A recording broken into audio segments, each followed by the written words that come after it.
El ejercicio diario, levantarse a las 6 de la mañana, el pensamiento positivo y todas esas cosas no te harán triunfar. Pero esto sí, percebes.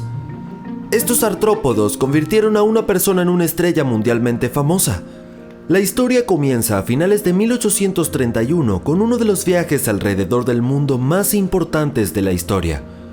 El barco HMS Beagle llevaba a bordo a un joven caballero, Charles Darwin, que fue contratado como el naturalista del barco. Durante 5 años, Charles estudió animales de todo el mundo. Los resultados de estos estudios lo llevaron a elaborar la teoría de que los humanos descienden de ciertos primates y de que la selección natural es la responsable de la evolución de todos los seres vivos. En general, se cree que las palomas, los gusanos y las Islas Galápagos desempeñaron un papel importante en el desarrollo de la teoría de la evolución. Puede que tuvieran cierta importancia, pero sobre todo, Darwin se inspiró en el percebe, la criatura que más odiaba en el mundo. En enero de 1835, el viaje de Darwin se acercaba a su fin. El joven científico estaba mareado, se sentía fatal. El barco atracó frente a la costa de Chile y Darwin salió a pasear por la orilla. Llegó a un claro verde y allí encontró una conchilla con características peculiares. Era pequeña como un coco y tenía algo llamativo. Toda su superficie estaba cubierta por cientos de pequeños agujeros. Era como un colador. Darwin se la llevó al barco. El joven naturalista estuvo estudiando el extraño hallazgo toda la noche en su camarote. Aquellos agujeritos eran tan perfectamente redondos. ¿Quién podría hacer algo así con... ¡Wow! ¿Qué fue eso? Algo se agitaba dentro del caparazón. Darwin introdujo una aguja y enganchó un diminuto percebe de color crema. Además de ser pequeñito, estaba indefenso ya que no tenía su propia concha. Por lo tanto, se escondía en este gran caparazón vacío que le había pertenecido a otro animal más grande. Casi todos los percebes segregan un pegamento con el que se adhieren a los barcos, las rocas y el vientre de las ballenas. Pero el percebe que había encontrado Charles estuvo como un parásito dentro de otro animal más grande.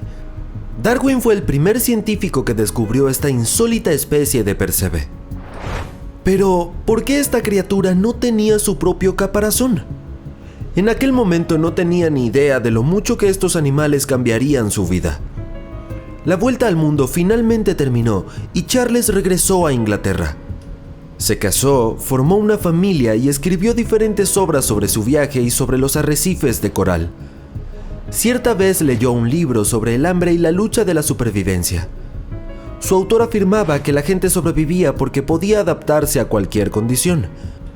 Entonces Darwin se preguntó, si toda la vida del planeta luchaba por vivir y se estaba adaptando todo el tiempo, ¿podría la evolución haberles dado ventajas biológicas a algunas criaturas?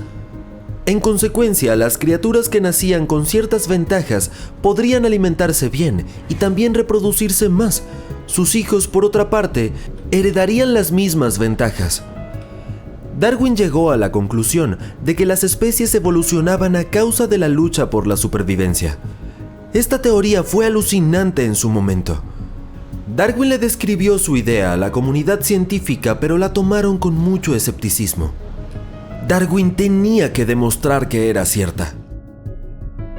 Durante su viaje había estudiado a miles de animales de todo el mundo y todos eran muy diferentes entre sí. Salvo las distintas especies de felinos, cuya estructura interna era casi la misma sin importar si se trataba de un león o de un gato doméstico. Y si Darwin no lograba rastrear ningún cambio dentro de una especie, entonces no podía probar su teoría de la evolución. Ese era el problema. Muchos científicos comenzaron a considerar a Darwin un aficionado. Él no sabía qué hacer, pero entonces se acordó de aquel percebe. ¿Por qué la criatura era tan diferente de otros percebes? ¿Por qué vivía como un parásito dentro de un caparazón ajeno en lugar de tener el suyo propio? Quizás fue la evolución la que le dio al percebe la habilidad de parasitar. De ahí en más, Darwin comenzó a pasar muchas horas en su despacho estudiando a los percebes. El científico escribió cartas a museos de todo el país pidiéndoles muestras de todos los percebes que tuvieran y también de los registros de otros naturalistas que había sobre estos animales. Charles descubrió que toda la información registrada hasta entonces era descuidada e inexacta. Nadie les había prestado la debida atención a los percebes. Entonces empezó a reescribir la historia de esta especie y también a clasificarla. La pila de papeles y notas sobre su mesa crecía cada día. Cada vez aparecían más paquetes con percebes en su casa. Estaban por todas las habitaciones en pesadas cajas de madera desprendiendo un olor desagradable. Darwin los diseccionaba, los observaba con el microscopio, tomaba notas en su cuaderno y dibujaba sus órganos.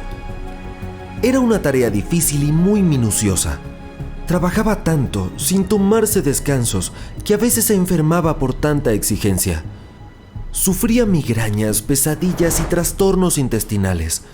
Los médicos le recomendaron que descansara, pero el científico no se detuvo. Cada día los carteros le traían nuevas cajas de percebes. La mujer de Darwin no sabía muy bien qué hacer, pero conservó la paciencia porque sospechaba que se avecinaba algo revolucionario. El hijo de Darwin estaba tan acostumbrado a estos percebes que pensaba que en otras casas ocurría lo mismo. Un día el chico visitó a un amigo del colegio y se sorprendió al no encontrar allí ni un microscopio ni una mesa de disección.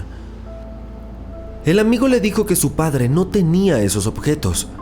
El hijo de Darwin le preguntó, ¿pero dónde trabaja con sus percebes? Entonces empezaron a correr rumores sobre la extraña pasión de Darwin. Sus colegas pensaron que se había vuelto loco. Charles aprendió a distinguir los caparazones marinos por los más pequeños detalles. Su visión estaba súper entrenada. Empezó a notar cosas que nunca antes había visto.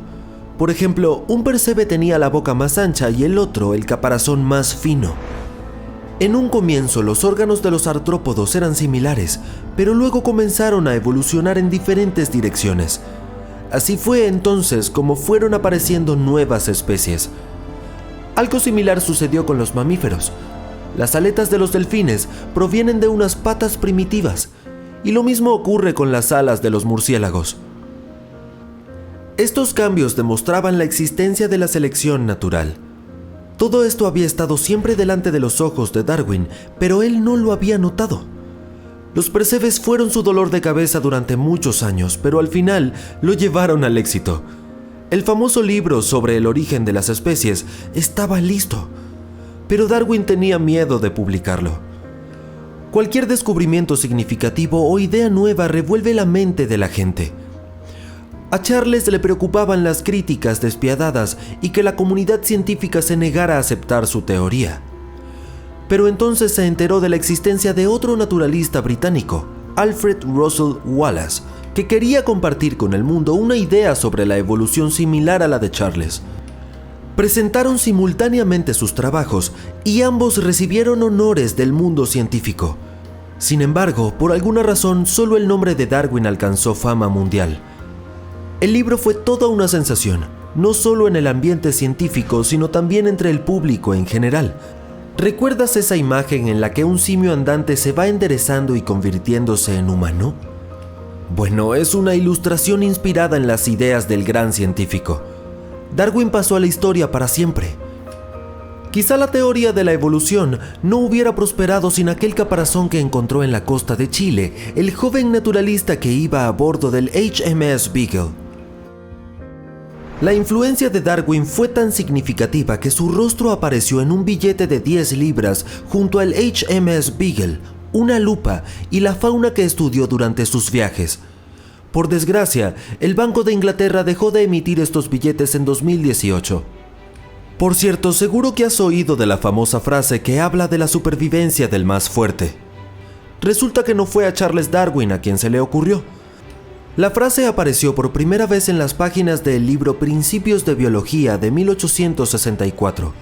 Su autor, el filósofo inglés Herbert Spencer, intentó vincular los aspectos económicos y sociales con las teorías biológicas de Darwin. La relación entre la fuerza y la supervivencia hoy en día se relaciona más con los logros sociales, económicos y laborales que con la biología. Así que ya ves, unas criaturas tan diminutas como los percebes le aseguraron un gran éxito a una persona. Por eso nunca hay que rendirse.